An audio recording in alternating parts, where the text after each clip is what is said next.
سلاف و ریز بینرین هیجاج استودیین دنگ امریکا لواشنطونی بخیراتنا و دکم ده خلک که نو جبرنامه چاندی و هنری هفت رنگ دوی برنامه ده مراپورتک تایبت جوره آماده کریه ده درباری 500 سال وگریا مرنا هنرمندی جیرو ناسکری لسرانسری جیهانی لیوناردو داوینشی هر وها جی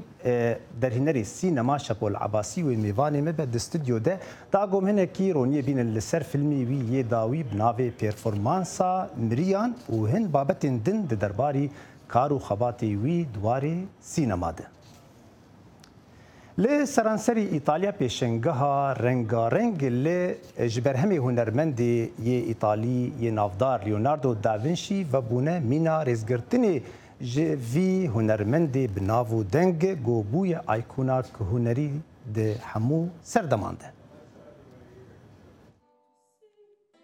ئاهەنگوکردنەوەی پێشەنگاکانی یادکردنەوەی 500 ساڵەی کۆچی دوایی گەورەترین هونەرمەند لە هەموو سەردەمەکاندا لیۆناردۆ دیڤینچی لە سەرانسەری ئیتالیا دەکرێنەوە. لیۆناردۆ هونەرمەندێک بوو، ئەندازیارێک بوو، بیرکارزانێک بوو، لەسەر و هەمووشیانەوە گیانێکی زانستی خوازی هەبوو. لیۆناردۆ لە ساڵی 1452 لە نزیک شاری ڤینچی لەدایک بووە، هەرچەندە زۆربەی ژیانی لە ئیتالیا بەسەر بردووە، بەڵام لە فەڕەنسا کۆچی دوایی کرد کە ئێستا و شوێنە ماڵێکە بۆ زۆربەی تابلۆکانی. یەکێک لەوانە تابلۆی مۆنالیزایە کە بەناوبانگترین و بە نرخترین شاکاری تابلۆیە لە جیهاندا. یادکردنەوەکە لە سەرانسەری شارەکانی ئیتالیا بەڕێوە دەچن، لەوانە پێشەنگای مۆزەخانەی لیۆناردۆ دیڤینچیە لە ڕۆما. یەکێک لە تایبەتمەندیەکانی ئەم مۆزەخانەیە ئەوەیە وێنەی بڕوانامەی شاکاری لیۆناردۆ وێنە کێشراوە کە هەمان تەکنیک و هەمان مادە لە تابلۆکەدا بەکار هاتووە کە لیۆناردۆ لەو سەردەمەدا بەکاری هێناوە. مۆزەخانەکە پەیوەندیەکی ڕاستەوخۆ پێشکەش دەکات لەسەر نەمایداهێنانی لیۆناردۆ بۆ ئەو کەسانەی سەردانی مۆزەخانەکە دەکەن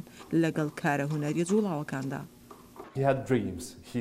ئەو خەونی زۆری هەبوو، ئەو بینی باڵندەکان دەفرن، ئامێری گواستنەوەی فرینی دروست کرد. ئەو خەونی ئەو بوو کە بەسەر ئاودا گەشت بکات، بۆیە ئەو زۆر ئامێری دروست کرد تا ئەو بکات، هەروەها ئامێری چوونە ناو قوڵایی ئاو. پاشان جوڵە بەبێ ماسوولکە لەگەڵ چەندین جۆری جیاوازی وزە و چەندین ئامێری جیاواز کە ئێمە ڕۆژانە بەکاریان دەهێنین لە ژیانی ڕۆژانەماندا. ئەوە شارەزایی لیۆناردۆ داڤینشیە کە ئەم دەستگایانەی داهێنا. هەروەها مۆزەخانەکە میوزیک تێکەڵ بە هونەر دەکات تا ئەزمونێکی تایبەت بە میوانەکان ببەخشی و چێژێکی تایبەتیان پێ بدات. هەروەها کارکردن لای میوزیک ژەنەکان ئەوەیە کە ڕابردوو لای ئەوان زیندوو بکەنەوە. تابلۆ شتێکە کەوا دەردەکەوێت زیندوو نییە، تۆ دەتوانی سەیری بکەیت، بەڵام ئەو ناتوانێت هیچ بڵێت. بەڵام لەگەڵ مۆسیقا دەتوانیت دووبارە تابلۆکە زیندوو بکەیتەوە. ئێمە پارچە موزیکێک هەڵدەبژێرین کە بە تابلۆکەوە ببەسترێتەوە. ئاهەنگەکانی یادی تێپەڕبوونی سەدەیەکی کۆن بۆ یادکردنەوەی مەزنێکی ئیتاڵیە کە لە 2 مانگی 5 هەموو ساڵێک لە ئیتالیا ئەم یادە دەکرێتەوە، ئەو ڕۆژەی کە لیۆناردۆ دیڤینچی کۆچی دوایی تێدا کرد.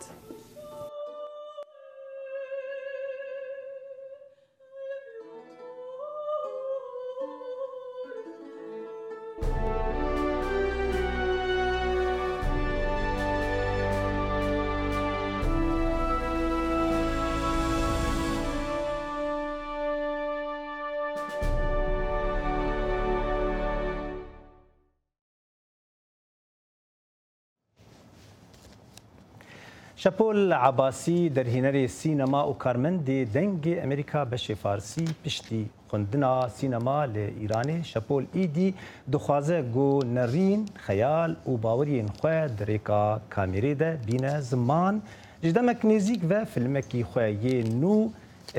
آماده کریه بناوی پرفورمانسا مریان گو نها شپول استودیو میوان منه ام هنه کیرونیه بینن سر وی فیلمی و کارو خباتن وی دواره سینما ده شەپۆل گەلێک سپاس بەشداریمان سپاس بۆ بانکێشتێت بەێ شەپۆل ji بۆ ئەم فیلمێتە دەست پێ بکەن فیلمی پێرفۆرمانسا مریان چماتە ئەv nava yek jê te ev nava pişiran ji ber diyar dibû got film de şêweyek şanotê de hebû heger em bêjin ji mir diyar bû مریان لوقمان لە پێشدا کاتێک دەستمان پێکرد بۆ بەنووسینی سەناریۆکە گەیشتینە ئەو جوملەیە ینی کاتێک باڵندەکان لە ڕۆژهەڵات کۆز دەکەن بۆ ڕۆژاوە بەشێکیان لە ڕێدا دەمرن ئەو بە شەشی کە دەگەنە مەقسەد ینی توانای ژیانیان نییە لە واقعدا ئەو فیلمە کاراکتێرەکان و شخصیەتەکان لەو فیلمەدا وا دانراون کە لە کۆچیان لە شەرق بۆ غەرب یا لە ڕۆژاوا بۆ ڕۆژهەڵات لە ڕۆژهەڵات بۆ ڕۆژاوا پێشەوەی کە بمرن مەرگیان دیوە پێشەوەی کە بەحشتیش ببینین بەرزەخیان دیوە ئەوە ناوەڕۆکی ینی ئەسلی مەطلب بوو کە دەمانەویست لەسەرەوە کار بکەین وەکو پێرفۆرمەنسێک دەراتەوە وەکو نمایشێک دەراتەوە ینی لە ناخی سینەمایی خۆیدا فۆرمێکی شانۆیی هەیە کە ئەوە توانایی کامێرەمان نیشان دەدا بۆی کە بتوانێت چەلەنجێکە بۆی کە بتوانێت بەنیسبەتی سناریۆ و فیلمنامە بتوانێت ئەو ئەتمۆسفێرە لەنەو کامێرای خۆیدا بخۆکەنەوە لە نەهایەتدا فیلمەکە باسی ژیانی ئینسان دەکا ژیانی مرۆڤی کۆچبەر دەکا و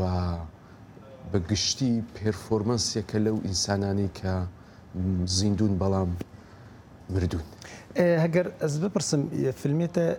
بە ئینگلیزی بوو هەنە کوردیش ناودە بوو لێ وەک دیار بوو گۆ بە ئینگلیزی بێتر چماتە ئەو زمانە مەسەن نە زمانێ بێژن زمانی کوردی بوو تشتێک لە پاشە ناوەڕۆکی فیلمەکەدا کاراکتێرەکانیان کەسایەتیەکانی فیلم ناویان نییە لۆکیشنیش یعنی لۆکیشنە ئەو شوێنێک کە تێیدا ئەو شتە ڕوودەدا ئەریە زۆر بەرچاو نییە ینی ئەمە نازانین لەکوێ دنیا و شتە ڕوودەدا بەڵام بە نیشانە بە ساین و نیشانە لە یەک دوو جێگا دیارە لە ئەمریکا ئەو شتە ڕوودەدا ئەوەش بە عەمد دانراوە کە بۆی کە ئەگەرچی کەسایەتەکان ناویان نیە بەڵام شوێنێکمان هەبێت ئەگە باسی ڕۆژاوا دەکەین ئەمە بەسمان لە چییە یەکیش ئەوەی کە وەکو ئەوەی کە بۆ خۆم کوردم ینی ئەو شتە دەناخی مندایە بێگومان تۆ ناتوانین لی دەربازبی هەمیشە کوردێت لەگەڵ هەوڵماندا کەرەکتێرەکان ینی هیچ گرنگ نییە کە خەڵکی چۆن کۆچبەری چۆن لە چۆڕە هاتوون بۆ ڕۆژاوە بەڵام بۆی کە لە خۆمان نزیک بوو بۆی کە بتوانین ئەکتەرەکان بدۆزینەوە بتوانن ڕۆڵەکانیان باش بجێڕن لە پێش کامێرا کاراکتێری کوردمانەیە کاراکتێری ئێرانیمان هەیە کە لە ناو فیلمەکەدا دەگرنەیەک و لە ئەتمۆسفێرێک و فەزایەکی وەکو ئەمریکا بەێ شەپۆ لە ئەمریکا یعنی ئەو دەستگە ئەو سازی تنەنێ گۆ پشگیریا چێکردنا فیلما ئەم بێژن تنەیش بۆ تایبەت بۆ خەلکی ڕۆژهەلات ئەس دخوازمنێکی ئەو کێشەیە گۆپتەر دەرباس بوو ینی ئەو زۆر و زەحمەتیا گۆ حیات فیلمێکی چێ بکە مەرە وختێل فیلم تەماشە دکە مەرە فیلم دبینە پێ کێفخۆش دەبێ لێ مەرە نزان پێ چل پاش فیلم هەیە ئەو زۆر و زەحمەتیا گۆ چێ دەبێ ینی پێشتی پێشیا ئێ دەرهینەر هەیە گۆ فیلمێکی دروست دکە چاو لوقمان تۆ ئەگەر لە ئەمریکا بخوازی فیلم دروست بکەی نە سادەیە نە سەختە ینی تۆ ئەگەر بەردەوام بی لە دۆزینەوەی سپانسەرێک یا پرۆدیوسەرێک یا ئەوەی کە سکریپتت هەبیە نووسینەکەت هەبێ بتانی شوێن زۆرن بۆی کە بینێری یارمەتیت بدەن بۆ دروستکردنی یا پرۆدیوسەری فیلمەکە بن بەڵام زۆر زەمان دەخایەنێت تاوەی کە تراستێک بە تۆ بکەن ئەحتمادێک بە تۆ بکەن و ئەو ئیمکانیاتە لە اختیاری تۆدا بنێن ئەو شتە معمولەن لە فەزای ئاکادمی و زانکۆڕا دەست پێ دەکا خوێندکارانی سینەما بەرەبەرە کورتە فیلم دروست دەکەن ینی بە کارەکان دەتوانن خۆیان بۆ شایە سینەمانەیە ئەو کۆمپانیا گەورانە بناسێنن فەزای ئاکادمی ئەوان دەناسێنێ بۆ کۆمپانیا گەورەکان بەڵام کە تو ئەو مەجاڵە و ئەو شانسەد نییە کە ئەو ڕێگایە بڕۆیە پێشیە بێگومان دەبێت بە کار خۆت نیشان بدەیت ئەو کارەش دوو ڕێگات لە پێشە یاوەی کە سربەخۆبی بۆ خۆت کارەکە بەرێ پێشیە یا ئەوەی کە دیسان ئیسپانسێرێک جگە لەو کۆمپانیا گەورانی ئەمریکا بدۆزیەوە. ڕێگای دووم بۆ ما سەختە ینی بۆی کە تۆ سەربەستی خۆت ینی ئیستقلالی خۆت لە کاردا ڕابگری زەحمەتە بتوانی ئیسپانسێرێکی غەیری ئەمریکایی بدینێت چون تۆ دەبێت لە ڕەوانگەی فکری وێوە کارەکە بکەیت. بۆیە ڕێگایە کە دەمێنێتەوە بۆمە ئاسانە بەڵام دیسان هەر سەختە ئەو ڕێگایە کە تۆ استقلالی خۆت هیفسکەی بۆ خۆت کارەکە بکەیت بۆ خۆت پرۆدیوسێر و سپانسێری خۆت بی بۆ چێکردنا فیلمی خۆ. بله شەپۆل لە ئەوروپا لە ڕۆژهەلات ئەمبێژن فیلمی کوردی